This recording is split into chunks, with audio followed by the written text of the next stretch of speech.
एक शहर में एक आदमी रहता था। उसका जीवन ढेर सारी मुश्किलों से भरा हुआ था। उसकी मुश्किलें खत्म होने का नाम ही नहीं ले रही थी। पर वो आदमी बहुत ही बड़ा आस्तिक था। वो प्रतिदिन भगवान की पूजा करता। उसकी परेशानियों और उसकी आस्था को देख उसके पड़ोसी भी उससे कहते, देख लेना, भगवान एक दिन तुम्हारी ज़रूर सुनेगा और तुम्हारी मदद करेगा। एक दिन उस आदमी की उसकी मालिक के साथ बहस हो गई और उसके मालिक ने उसे नौकरी से निकाल दिया। वो निराश होकर अपने घर चला गया और दुखी हालत में एक कोने में बैठ गया। वहां बैठ वो भगवान का स्मरण करने लगा और उन्हें अपने सपने में आकर उसकी परेशानियों को ठीक करने का आग्रह करने लगा।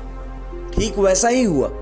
भगवान उसके सपने में आए और उसने सारी तकलीफें परेशानियां भगवान को सुनाई और बोला, हे प्रभु, जो इंसान गलत काम करते हैं, गलत माध्यम से पैसे कमाते हैं, वो बहुत सुखी जीवन व्यतीत करते हैं, और मैं जो प्रतिदिन आपका स्मरण करता है, अपना काम ईमानदारी से करता है, वो आज कई सारी परेशानियों से घिरा हुआ है। आखिर ऐसा क्यों है? भगवान बोले, ये तो समय चक्र है जो हमेशा चलता रहता है और जिसके फलस्वरूप हर मनुष्य को सुख और दुख मिलते रहते हैं। वो व्यक्ति बोला, ये सब बेकार की बातें मैं नहीं सुनना चाहता, आप सिर्फ मेरे मुश्किलों का हल बताएं।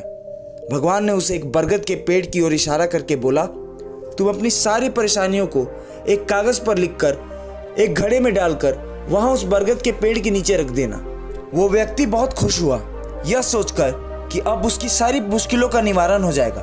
तभी भगवान ने उसे रोका और कहा कि वहां से तुम्हें एक घड़ा लेकर भी आना है। उसने ठीक वैसा ही किया।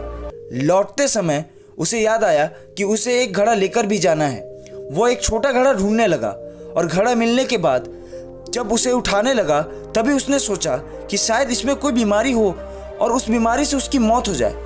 फिर उसने दूसरा घड़ा उठाना चाहा। तभी उसे लगा कि शायद इसमें उसके पूरे परिवार की मौत लिखी हो। काफी सोच विचार के बाद उसने अपनी परेशानियों वाला घड़ा उठाया और लौट आया। उसने भगवान से वादा किया कि अब खुद ही अपनी परेशानियों का निवारण करेगा। भगवान बोले, मैं भी यही कहने का प्रयास कर रहा था। ठीक इसी व्यक्ति की तरह सामान्य जीवन में हम भी कई परेशानियों और मुश्किलों का सामना करते हैं। कई बार हम यह सोचते हैं कि कुछ भी हमारे मन मुताबिक क्यों नहीं हो रहा, जबकि हम पूरी मेहनत कर रहे हैं। तो यह बात हमेशा याद रखना कि जिस तरह समय के पहिए हमेशा घूमते रहते हैं, हमारे जीवन में भी उतार चढ़ाव आते रहते हैं और यह कोई बड़ी बात नहीं। यह कहानी हमें सिखाती है कि खुद पर विश्वास और भरोसा होना बहुत ज़रूरी है, खासकर तब जब हम मुश्किल घड़ी में हो। हम आशा करते हैं कि भगवान हमारी सारी मुश्किलें हल कर देगा, पर भगवान कभी किसी की मुश्किलें हल नहीं करता, क्योंकि उसने कभी हमारी परेशानियों को बनाया ही नहीं। कभी कभी हमारे सवालों के जवाब हमारे मन के भीतर ही होते हैं, और चाहे परिस्थितियाँ कितनी भी खराब हो, हमें बस थोड़ी सब्र और हिम्मत की ज़रूरत होती है। फिर हम किसी भी डर का सामना डटकर कर सकते हैं। खुद में विश्वास रखिए, आगे बढ़ते रहिए और इतना विश्वास रखिए कि समय का पहिया आपके जीवन में अच्छे दिन अवश्य लाएगा। आशा करते हैं कि इस कहानी से आपको अच्छी सीख मिली हो।